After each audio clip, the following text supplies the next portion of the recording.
Hello and welcome to Sketch in Review 2022. The SNL recap / review show, brought to you by me and Connor. We ain't got sponsors yet, but if someone wants to sponsor us, we'd love it. Yeah, I was gonna find out far too late that we got sponsored.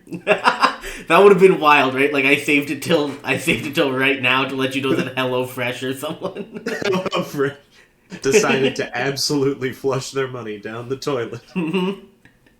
We've got over 5 people listening to this podcast.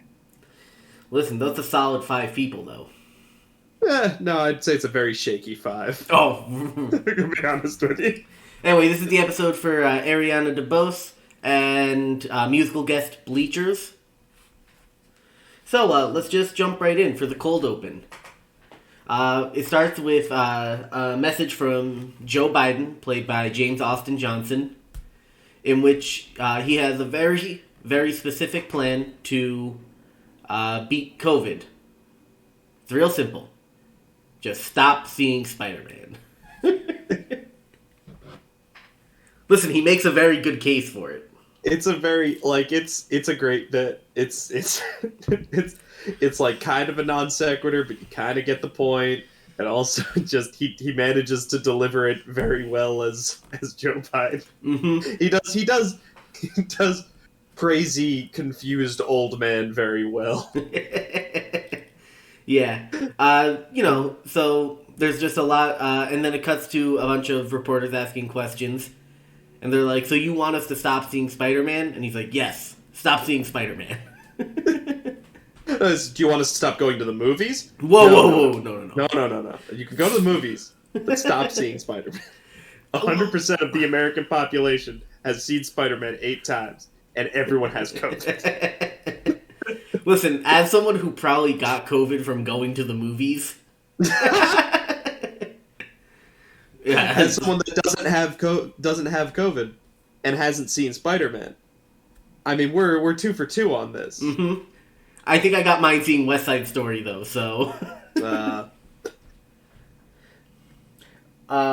then when I got COVID, I was like, I have to go see Spider-Man. It was this weird internal urge.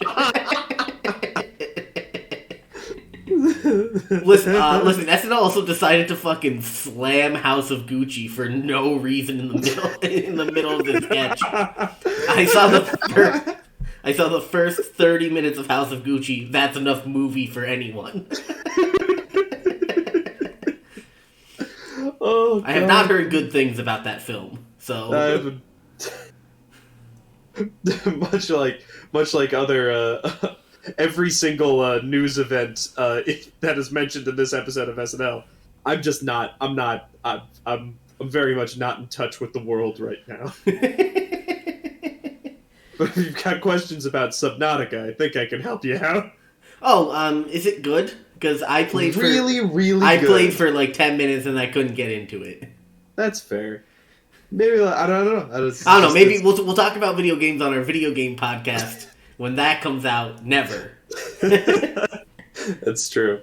But yes, and then after enough of that, it's revealed that there is a multiverse, and we're in the bad timeline. Mm-hmm.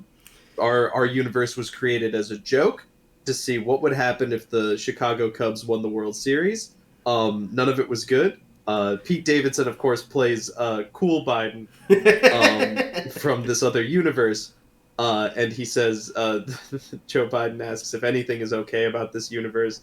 And Pete Davidson, as Joe Biden, says, there is one man who is better off in this universe. A man named Pete Davidson. Yours might be a bit more fun for him. It's so on the nose and perfect.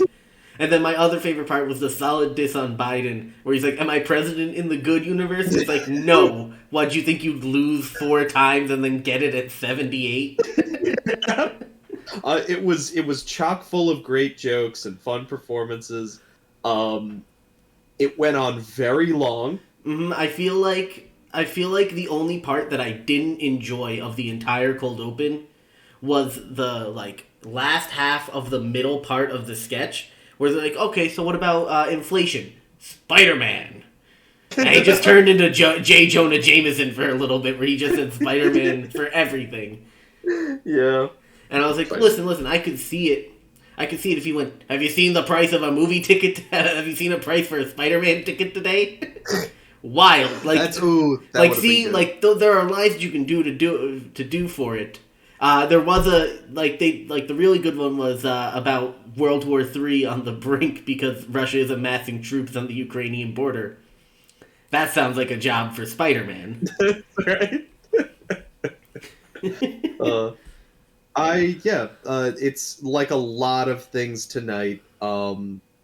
This is weird. It's a weird night. Maybe I'm feeling weird now and no, everything's regular. It was a weird night. I don't think there's probably like one or two sketches that nail it, and then everything else has at least one or two things glaringly wrong. Yeah, I think we might have disagreements on which ones nail it though, because I don't know. I can't think of a single one that nails it. Let's just go through. Yeah. So we get through the cold open, we get to the monologue. Listen, Connor, you're a monologue apologist, so tell us what's good. Tell us what's good about this monologue. Everything that's usually good about a monologue. Both people. So I don't. Well, the good thing is Kate McKinnon shows up, and she looks like she's having the fucking time of her life, and she's just going around and she's playing around, and the host is just she's having fun because she's being made to laugh by someone playing around with her. They're just they do this and they do a pretty good job with this like old timey Broadway like lounge singer in between lines doing a little banter with each other. I guess I should give the breakdown. The host, what's the host name again? Ariana DeBose. Ariana DeBose. She was in West Side Story. She plays Anita. Yeah, which is Maria's brother's girlfriend. Huh. Okay.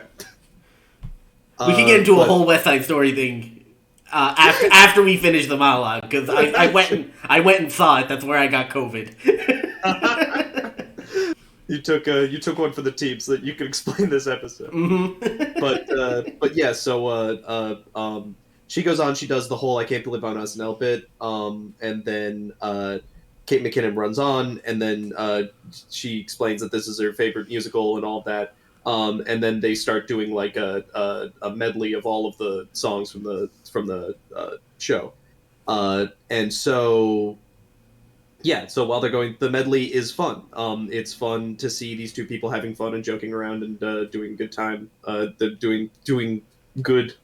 That is good. There was a weird air of discomfort where I don't know if it was like they weren't properly selling the we're friends joking with each other thing, and they kind of just felt like they were actually annoying each other. And I don't know whether that was because they weren't selling the acting well, or they were actually annoying each other.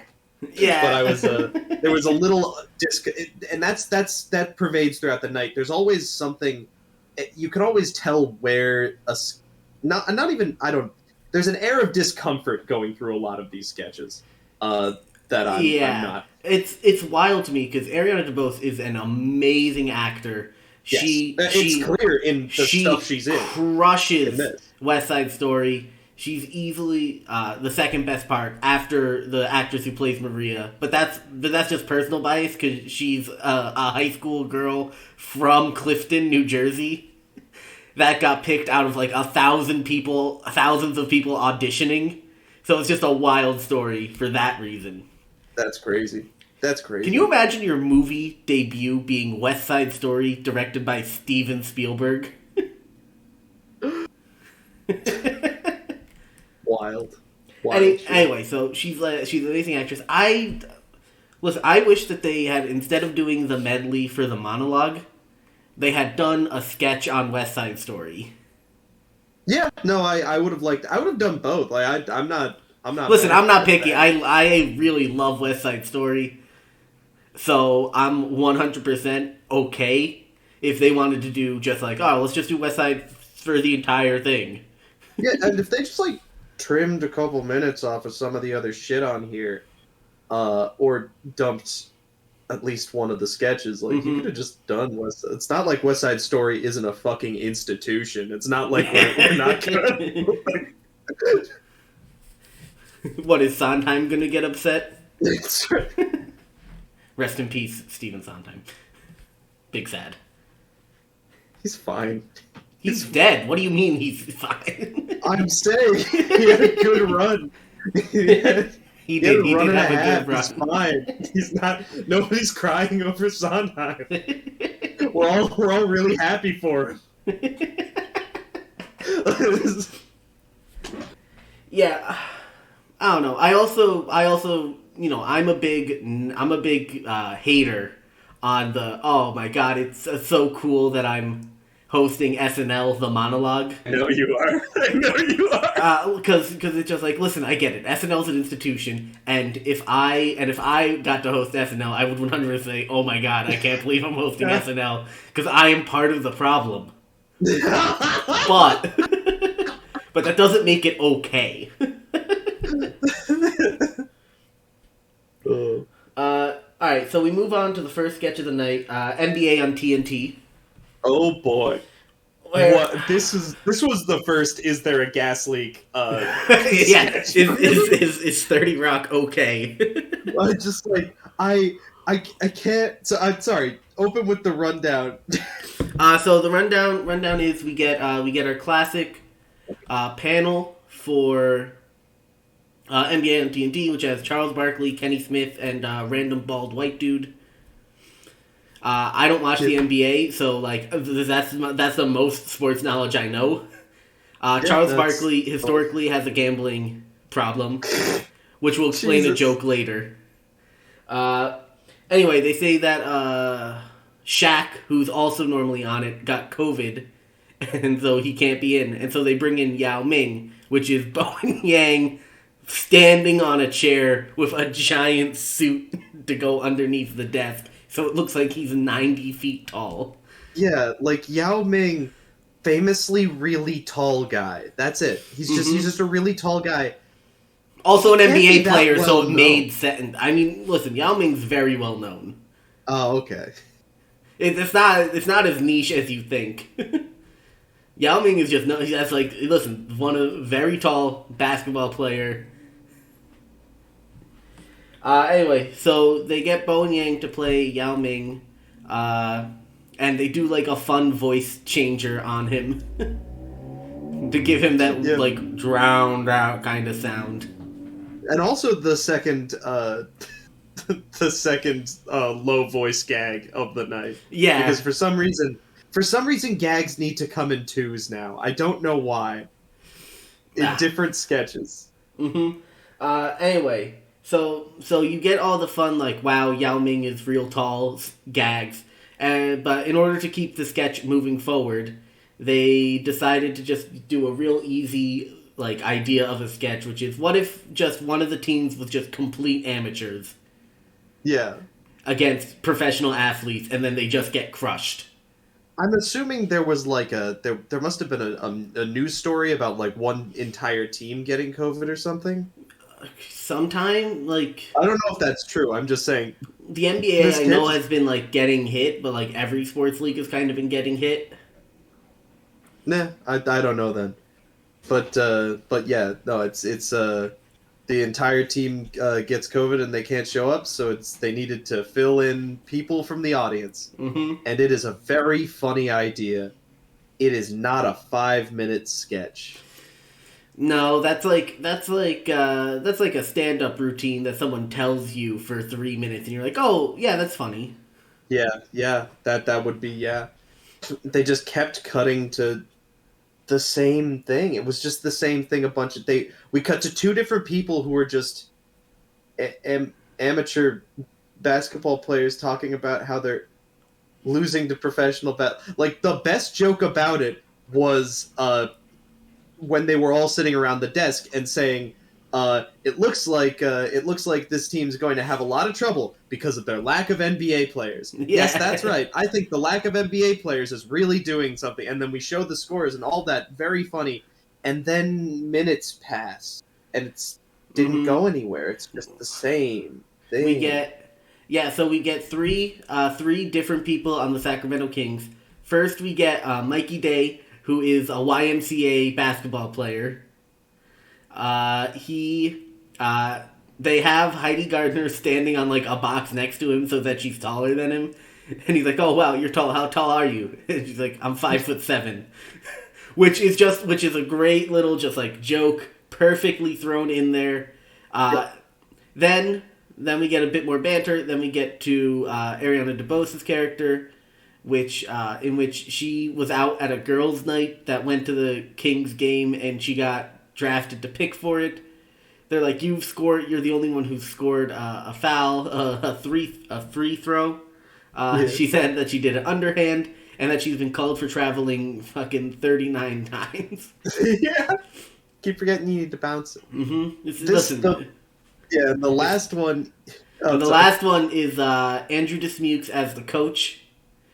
And he's talking about how they're getting creamed, and then he mentions that his son also got drafted, who's like 9 years old, and then they have a picture of one of the Nets players fucking dunking on him hard. And so, like, this is the thing. This is one of those bits where it just feels like you could be there, you could see on the whiteboard what the beats we want to hit are. And we say, we're going to start with somebody that plays amateur basketball. And then we're going to move to someone that's never seen basketball. And then we're going to move to a child. And that's escalation. That's good. But, like, in practice, it turned out, like, hey, listen, sometimes in practice a joke doesn't work. Sometimes it's not funny. Sometimes it doesn't, like... And listen, it can't always land. Nobody has 100% hit rate. Yeah, like it's not as much as I use words that sound sciencey. That's just it's not a science. It's not like it's not once you check all the boxes you've done it, you've made a joke. And the thing is, when this joke was performed, you had to know that it wasn't escalation. It didn't work that way. Mm-hmm. It wasn't funny. It was because it was just a side grade each time. We just heard from three different people that weren't people that you should put up against NBA players in a basketball game. Yep, it's not like a child is any less should go up against a basketball player in a basketball game than somebody that's not good at basketball. If it was a boxing match, yes. Yeah. But it's not. Yeah, it's like basketball. Basketball, well, like a slightly physical game isn't like that physical as far as it goes. Yeah. Like, let's face it, LeBron threw an elbow like a month or so ago, and it shocked the NBA world. And there was like a fight, like a huge brawl on the middle of the court because of it. And that's like the most aggressive it's ever gotten. Yeah. Anyway, that's a... Yeah, I think that's enough on this sketch. So then we move to the only pre-tape of the night, because we have 2 or 3 just sketches that are like 10 minutes long. Including the monologue, which goes forever. Yep. This is the Urkel pre-tape. And see, this is the one that I think, like, alright, they just nailed it. It was perfect. It was. I was shocked by how much I enjoyed it, and we were talking about pet peeves. I hate SNL trailers that are like cute thing but mean. Well, I think I'm talking Bambi. I'm talking Grouch. I hate those. I hate them so much. You see, I really liked Grouch too, because I think they do it perfectly, where they wait for like a cultural touchstone to hit. Or they find the exact like niche that they need, like in this one. Just because the entire thing is okay, NBC rebooted Fresh Prince of Bel-Air and made it like kind of dark. what's the worst possible show we could use with this exact same idea? And they landed on Family Matters, which, like, yeah, listen, that's definitely the right answer. Yeah, and like it worked. It was fun. I didn't even see the commercial for Bel Air, but yeah, it works. Yeah, it does its job. It doesn't overstay its welcome.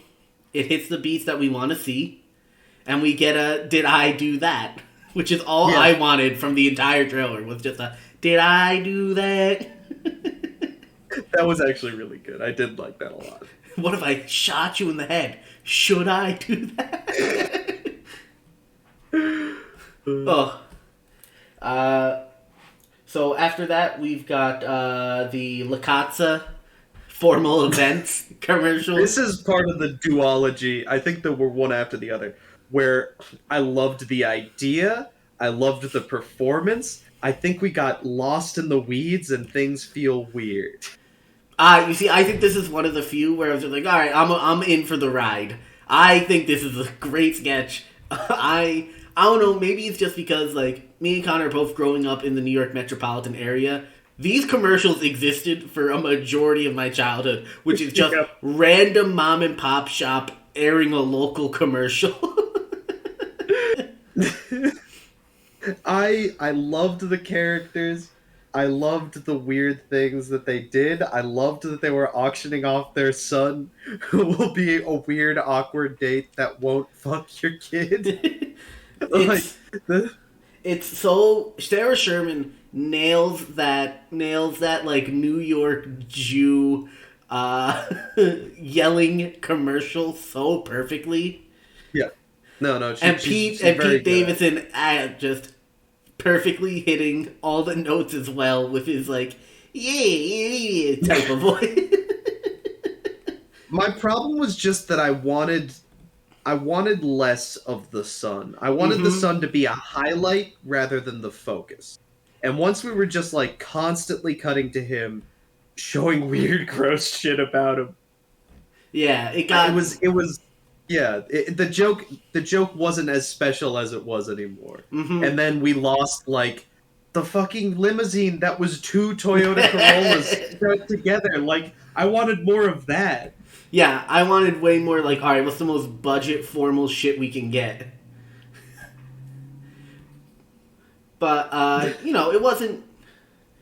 I think they still, like... Listen, it had a rule of threes about the sun, because he wouldn't know what to do. He wouldn't know what to do if it happened. He wouldn't know where to start, was, I think, the line, which is so good. Yeah. Shit on his lips. Oh, God. Which, and, fucking, clinical swamp ass. Clinical swamp ass. The thing is, like, he had, like, 3 rules of threes, though. Yeah. There were, like, the 3 weird things that were wrong with him. There was the 3 weird things that he did on the date with the person that he got goals to. And then I guess Get Low happened 3 times. It's just there was too much sun. We needed a little less sun. Like only, and I mean a little less. I don't need him gone. I just need like a couple more jokes that are look at our fun company that sells weird shit. Yeah, like I could definitely see like maybe, oh, listen, if you want to be really special, get our aluminum foil tuxedo or some shit like that. Sure. But anyway, I think it was very good. That's easily going to be second best sketch of the night for me, probably. Fair. It was really strong. Yeah. All right. So let's move on to the Eric Adams Mayor of New York sketch. Oh, listen, I don't know much about Eric Adams. I know that he's from New York. I know that he was a cop for 80 years. And I know that he put his brother as the head of his security detail. And that is all I know, and that's all I knew about Eric Adams going into this sketch. I live in this city, and I did not know who was the mayor. It blew my mind that I was like, oh, there's a new mayor now, huh? Oh, it was so good. It's reminiscent of the Key and Peele Luther the Anger Translator the sketch, but instead it's just the actual politician. Yeah. I have a really complicated relationship with this sketch, based on the fact that Chris Redd does a fantastic job, like, delivering this character. I loved everything. I really just, I loved sitting there and listening to him, like, go off. And I'm curious if there was just, like, an ad-lib element to this where he was just, or if he was, like, closely in the writing room or something. But, like, I mean, he definitely helped write this, because there's no way that anyone else came up with "I'm saucy, I'm dripping in swagoo." It really, really good. I feel like there were no, like, rails to this sketch. There was no. Well, yeah. Listen. The sketch. The sketch was Chris Redd yelling at people, which is fun. But I was constantly like, what's going? Where are we going? What's the point? I want this character back because he's got it. He knows what he's doing. But I do want any direction in this sketch. I think that if Eric Adams is to return, it'll definitely be in a more focused sketch, because because he just became mayor. Like, in January, he became mayor. So this is the first time that they actually get to reference the fact that there's a new mayor. Sure. Okay. Now the thing is, like, this character was essentially a fucking a maniac. I loved everything. Well, no, yes, no, but I'm saying this character was essentially a Weekend Update feature. Mm-hmm. And he got a whole sketch, and I don't think he's ready. He's ready for a whole sketch. I don't think we wrote this any differently than we would have written a fucking feature. Mm-hmm. I think that's the problem. I think he was a feature, and it was played like a sketch, and it was played as a sketch. Yeah, I don't know. There's just so much there, like his Bronx assistant who keeps hopping on the mic for him too. Oh yeah, no, she's great. There's so much that I loved in this sketch, and I think I'm willing to look past the fact that it is just Chris Redd yelling for 10 minutes. And just shout out to, like, the fucking host who's just constantly, every time she's on, she's got a different voice, a different character. Mm-hmm. She's hitting the fucking she's hitting an SNL. She's being an SNL host in a way that you rarely see. Yeah. It's the kind of, like, actually wanting to participate. I want them to bring her back when half of the writers aren't dead, I guess. Yeah, right. I don't know. When you know, it's the thing with SNL where they kind of have a hard time getting rolling again after breaks, and once you get like 2 or 3 weeks into a run, that's when it starts moving again. And so, like, I'd love to see her back in, like, a middle of a run. Yeah. Yeah, because a lot of the writing just seems a little like, we could have used another week. Yeah, it's hazy. Unfortunately, you don't get that. It's true. It's true. Actually, no. This is the only time where you could have had another week. I know you're right, but all right. So after the Eric Adams sketch, we get the first Bleachers song. Oh my god! So T is a big fan of Bleachers. I like Bleachers too, and she's like a fan of Jack Antonoff, the lead singer. I think that's his name. I could be entirely wrong and mispronouncing it, because he was also part of Fun, and he's known as he produces a lot of Taylor Swift, Lorde, and other female singers in that genre. I think he might do Adele as well. I could be wrong. Okay. But like he does a lot of them. But on the other hand, it's got to be weird being the least talented member of your own band, right? It's so fucking brutal. Oh, listen. I wish nothing but happiness and success for him in all of his endeavors. But oh my god. Let's start. First off, he's wearing a white t-shirt and fucking blue jeans with the t-shirt tucked in. God. Because his hero must be Bruce Springsteen. No, he's definitely going for that. Like, I mean, listen. He made his own E Street Band, and much like Bruce Springsteen, the E Street Band is way better than the fucking lead guy. God damn. Listen. I know a lot of people from Jersey are going to be coming at me for not liking Bruce. I like the song "Glory Days," and that's it. Give me Bon Jovi, Frank Sinatra, Frankie Valli, and a million other fucking Jersey artists. Jesus Christ. You kicked a fucking hornet's nest. I'm not ready for this. I'm not ready for Billy Hate Mail to fill up this quick. Listen, you want to tell me that my music opinions suck? Email us at billyhatemail@gmail.com. That's BILLYHATEMAIL@gmail.com.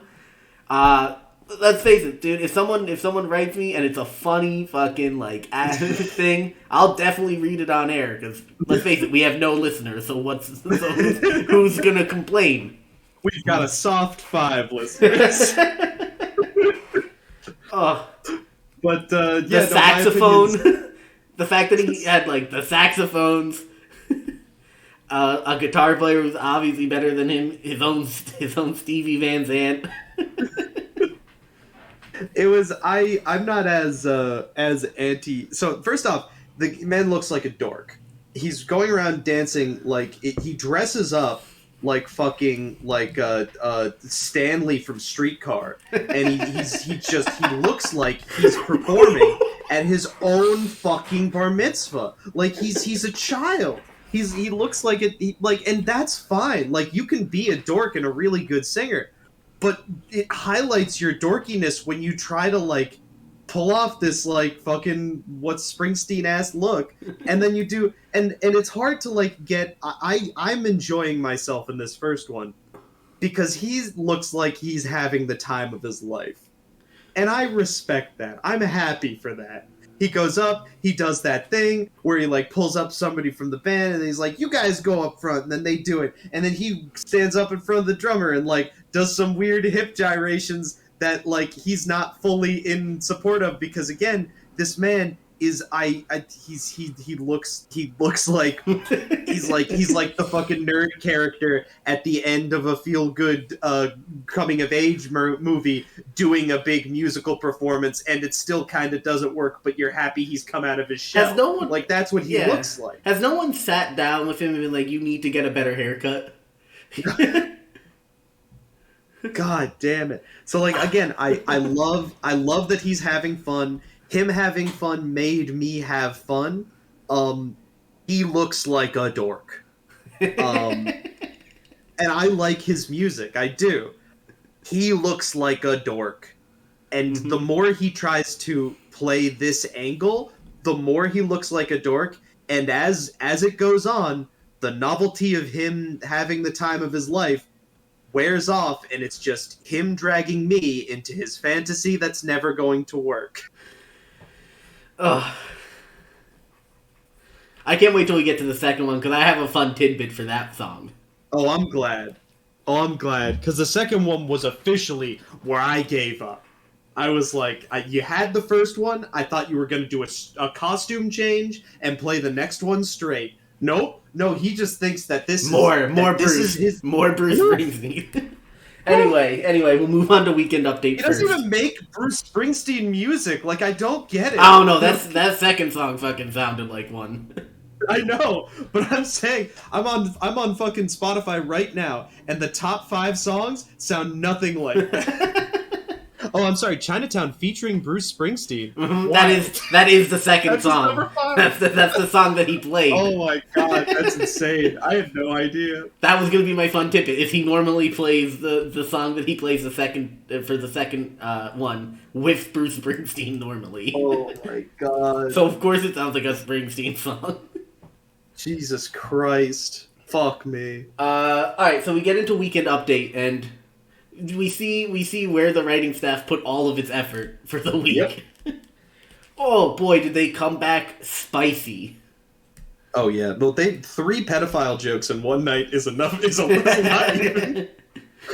Even for SNL, that's a lot. For SNL, that's a lot. It was really fun. It was a really good time. It always is. It's a solid thing to hitch to.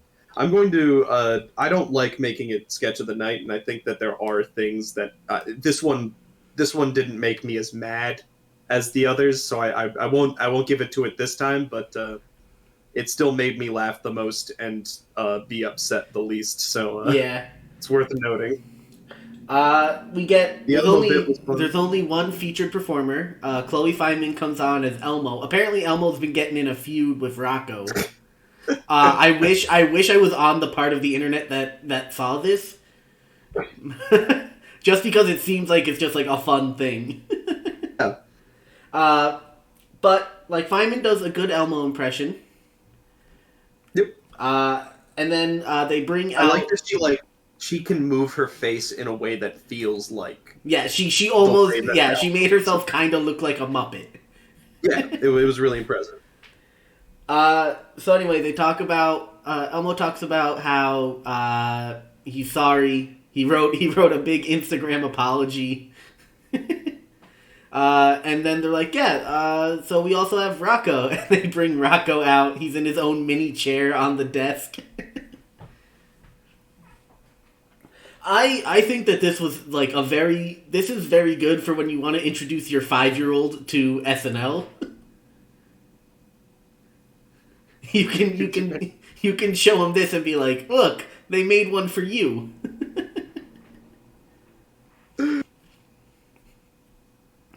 They did the solid. I think the solidest joke was Elmo comes on and says how he wants to be the host of SNL, and then he's like, wait, why is Rocco even here? How did Rocco get a COVID test first off? Because he doesn't have a respiratory system.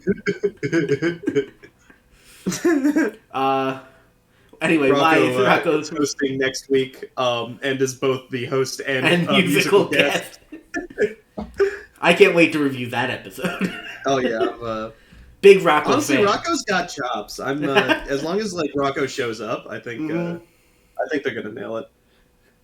Anyway, solid. It's a solid bit. Elmo tries to kill Rocco and then apologizes, and then Rocco gets the exit introduction instead of Elmo, which I thought was a good gag.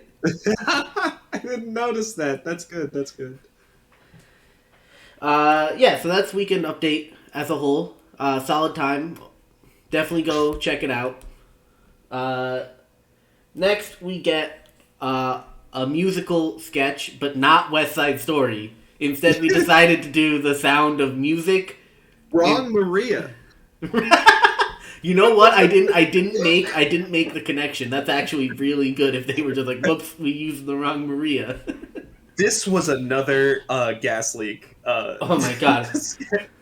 I will say the funniest part was them all having British accents in Austria in 1938. Yeah. The funniest part for me is I'll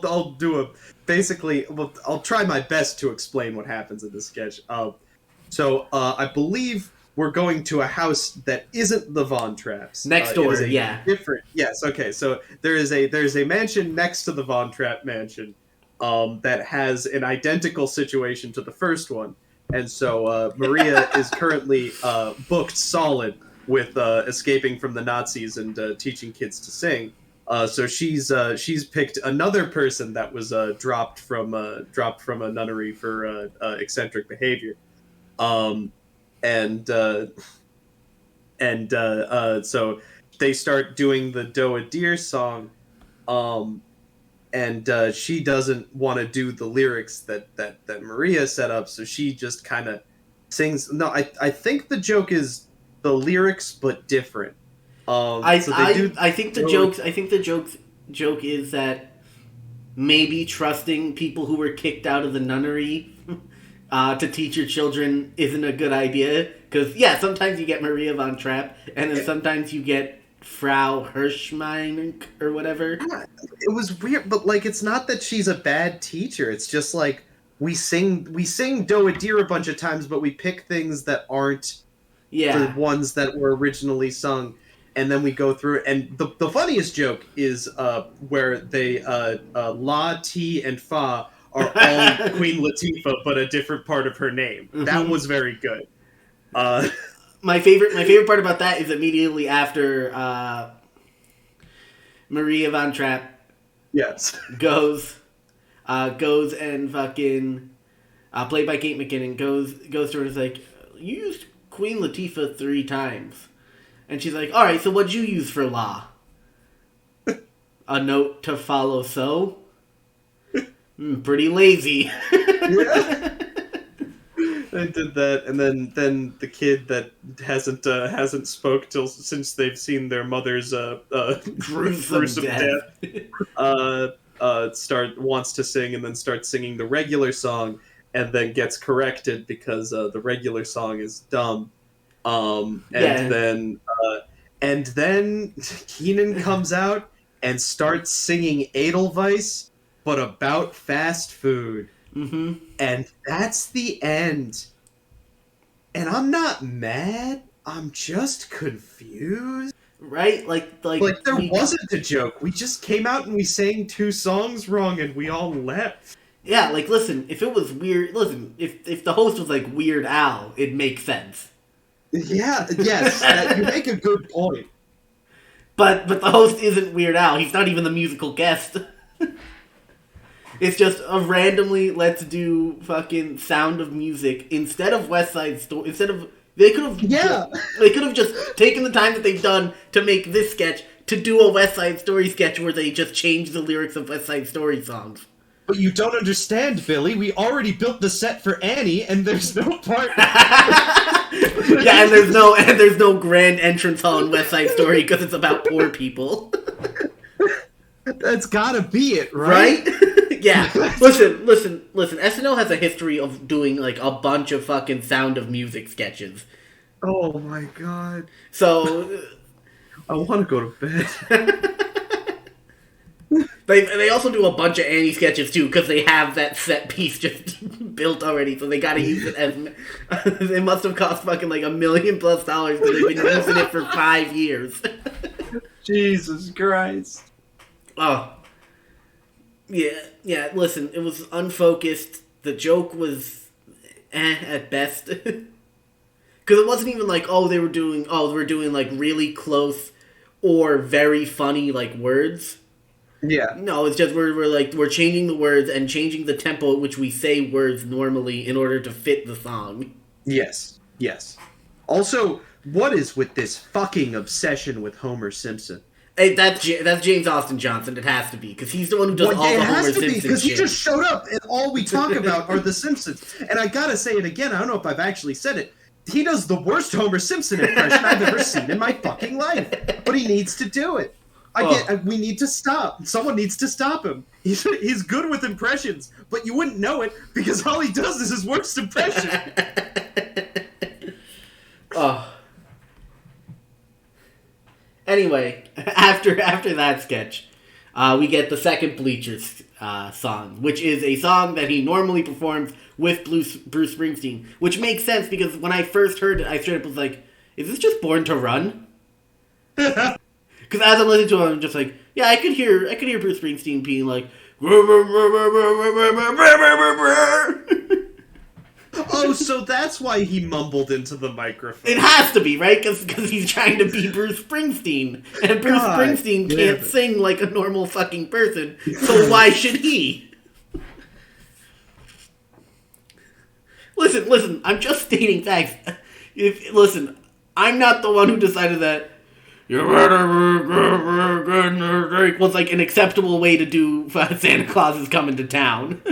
This is like that phase in Justin Bieber's career where he was being taught by Usher, so he just like wanted to be Usher for a while. Except Justin Bieber was a child, and this man is an adult, and he's at least 40 years old.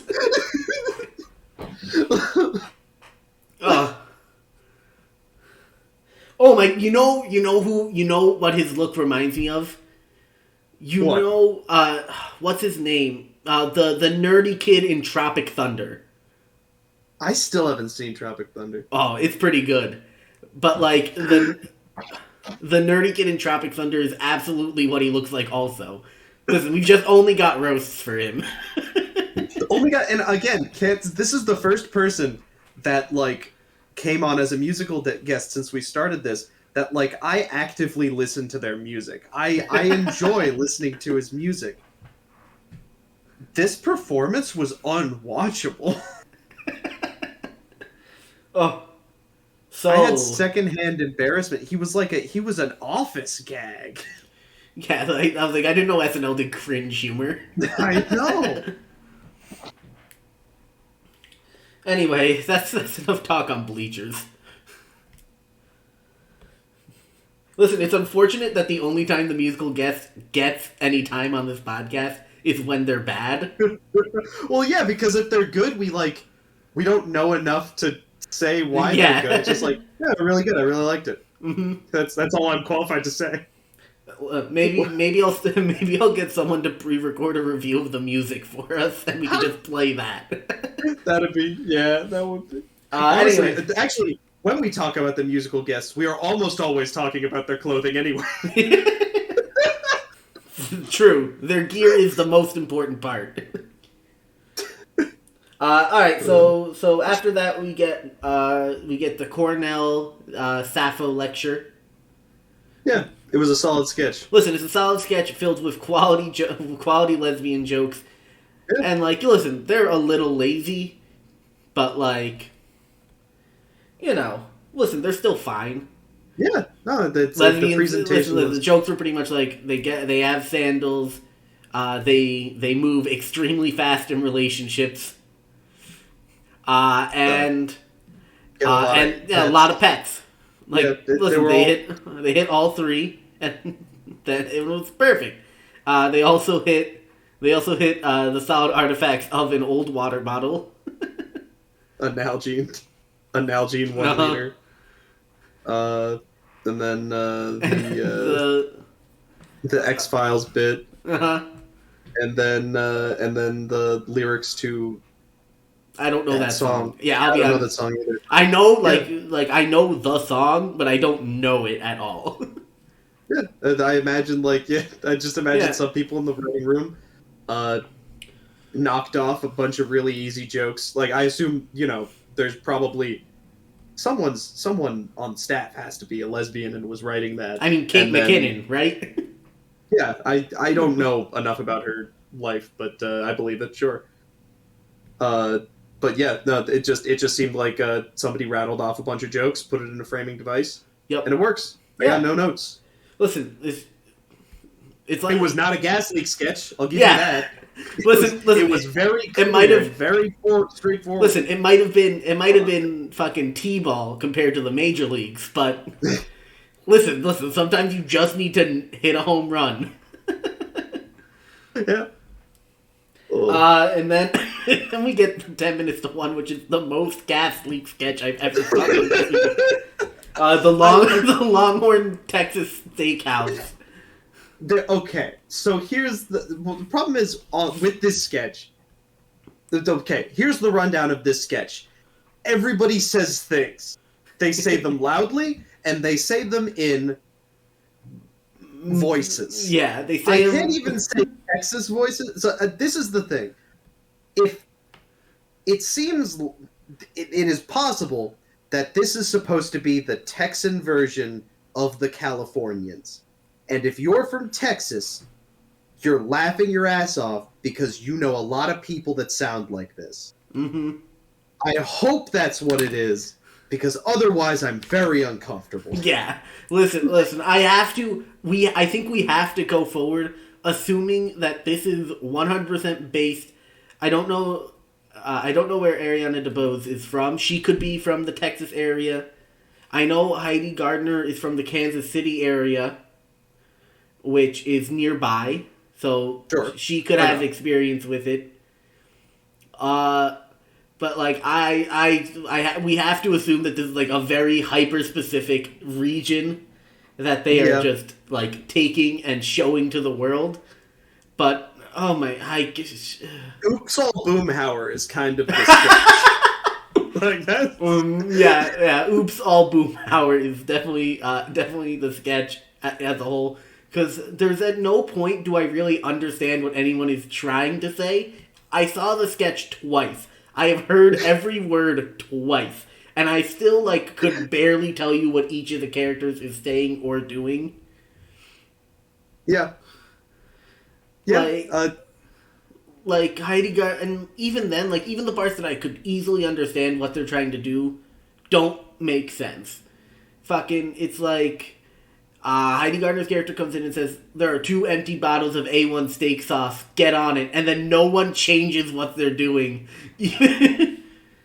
They didn't hand her 2 full bottles to go replace them. She didn't bring in the bottles for them to fill with sauce. And then just more characters start jumping in with, like, equally Boomhauer voices that you can't understand, and they're saying just, like, the most inane random shit that doesn't matter. I think I'm getting cake sketch vibes. It's not, the problem is I don't think it's a cake sketch because it's not, like, because I still, like, giggled. Well, the thing is, like, I guess, yeah, but I like the idea. If this is the Californians but in Texas, I'm excited. That concept makes me happy. I wanna play that. It's I don't know if the energy wasn't there. I don't know if like the mayor of New York City bit that the it just didn't have rails and it didn't have anything to, like, any direction to go. I don't know what it was, but it was lagging in a way that it couldn't do for its own success. Yeah, it was definitely a fucking, like, mashed potato-esque where it just kind of plopped and then kind of spread, but no like shape or substance was made. Yeah. And they made silly noises. And listen. Was I giggling when fucking Andrew Dismukes just gave like a minute-long speech that I couldn't understand? Yeah, I giggled. Well, it was fun. Yeah, listen, it takes a stronger man than I not to giggle at silly noises. I'm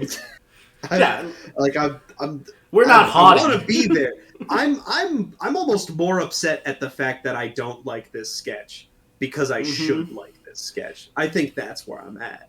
Yeah. I want to so much. Anyway, that's the 10 minutes to one sketch. If you watched it live, then like you were probably sleep deprived enough to giggle. Sounds right. Alright. Let's move into the awards section. Every week we give out 2 awards: Offensive Player of the Week, Defensive Player of the Week. Offensive Player of the Week is someone who provided the most in sketches, adding in being like a main character basically in like a lot of sketches and actively making choices and doing things to further along sketches. So this week, my Offensive Player of the Week is going to be Chris Red. Yeah. Chris Red brought Urkel.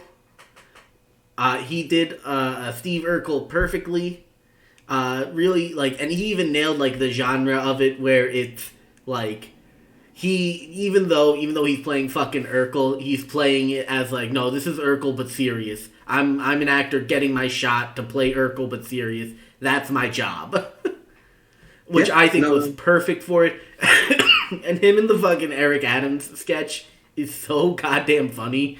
Without him, that sketch flops. Like if it's Kenan Thompson. Without who him, plays it. it's not a sketch. Yeah. Without him, it's not. He elevated that from nonsense 10 seconds to one sketch to this is almost a sketch. Mm-hmm. Single-handedly. Well, not single-handedly. Yes, but like... DeBose did an excellent job as well. Yeah, so that's going to be my... Is that also your offensive player? Yes, same reasons. Just really, really impressive performance. And that, you're right, a lot of... it might be the reason why I don't like a lot of these silly thing made serious trailer sketches. Because it doesn't get played straight enough, and there's too many winks, and it just doesn't. And he played it completely straight, and it was successful because of that. I wasn't laughing as much as I would for another thing because again, I still don't like the genre of sketch, but he made it a successful. It was a successful sketch. It did what it did what it wanted to, and it was because of his performance. He did an excellent job tonight. Mm-hmm. So now we'll move on to. Still getting over the COVID a little bit, so excuse me, people.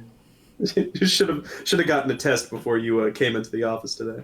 No, the thing is that I'm past the 10 days, so I'm not contagious anymore, no matter what.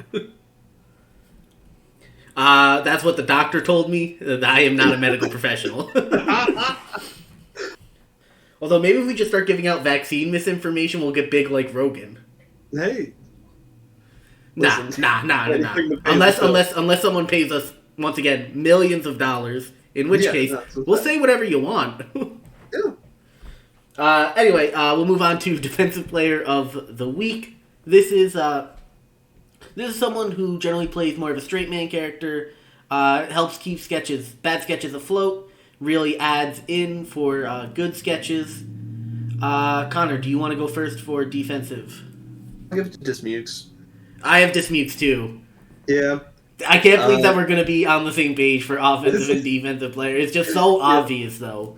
It is. I liked his role as considering he was the star of the show in the prom dress sketch, and he did it. People. The jokes were cut to this asshole. Every time we cut to this asshole, he was exactly what he needed to be in that scene. He's the one who brings the multiverse in for the cold open to give us that part. His speech at the end of the Longhorn Steakhouse is like definitely got me to laugh the most because he just took what everyone was fucking saying and just like said it on repeat. Yep. What else was he in? I feel like there was one that I'm missing after that, but... Oh, he was also the coach on the NBA one, and he was like, yeah, I just kind of hope me and my son get COVID so we can leave, which is like a solid line. Yeah, he's definitely, he definitely kept the show afloat a lot for this one. I cannot wait for him to become, instead of a featured, he becomes a repertory member. What is the difference between? Generally... it's generally it's like how we have Apprenti. Oh, okay. Gotcha. Except if they're good, they can just do whatever they want, as opposed to our rigid system.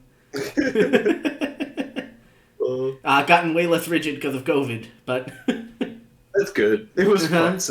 A little bit, yeah. I would like to give a third award. Ooh. To Ariana DeBose. I call it the Ariana DeBose Memorial. No, we're not doing a memorial for someone who's still alive. I love doing memorials for people who are still alive. We can do it for John Lovitz, but the Ariana DeBose deserved better award. In that she was trying her fucking best and she was given nothing. Yup. Listen, like I said, I would love to see her come back, not from a break, and instead when the machine is in full gear. Because I feel like, listen, she gave her all in everything that she was in, It's Yep. just that the writing wasn't great. And there's so many nights where we get, well, not so many nights. People have gotten better about it, but there's no shortage of nights where an actor will phone it in, or an Mhm. actor just isn't as good at this as other Yeah. people are. She could do it. You could toss her anything. She could have been an offensive player of the week if you gave her anything in a night where the sketches were better. Yeah. All in all, I think that... Sketch of the Night. Yes, sketch of the night. Sketch of the Night is just our favorite sketch. Generally, it'll be a good sketch, although sometimes it's a bad sketch when it's our Sketch of the Night. Connor is historic for picking trash fucking sketches. You're just mad because that horse made me happier than you ever could. Yeah, listen, I'm still upset that horse made you happier than I ever could feel, but but it's fine. For me, I'm going to go with the Eric Adams sketch as my Sketch of the Night. I loved it. There's something about like pure New York energy of that sketch. The fact that he was like, listen, I ain't no Bill de Blasio, I'll kick your ass. It was so funny to me.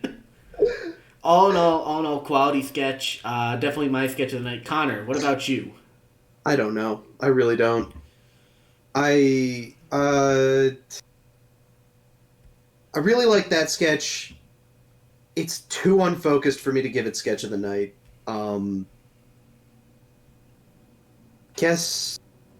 I guess it's the Joe Biden cold open. I was not excited about there was a lot of interesting ideas going around this night. Nothing shown to me in this is the sketch. This is it. I love this. There was always something that made me upset. At least at the end of the cold open, you were excited for the rest of the show. Exactly. And you said it yourself. There was a lot of fluff in there, but it had a strong beginning, middle, and end. It made me laugh, and I also wasn't frustrated at the general structure of the whole thing. So I'll give it to that. All right. Yeah. Listen, I think that's a fair. Cold opens generally have a tough time breaking into Sketch of the Night. Yeah, it's true. Listen, I think cold open, they're one of the hardest things to get right on SNL. And they definitely did good enough this week, which on a gas leak fucking night can win you a Sketch of the Night. Yeah, it's true. It's true. All right, we'll be back next week with Will Forte as a host. Next week. Until then, stay safe. Like they said on the show, 100% of America has COVID, so be careful. And don't watch Spider-Man. Wait for it to come out on Disney Plus. No, Billy, don't watch Spider-Man. I don't know. I might watch Spider-Man again. I'll be honest. The president was very clear.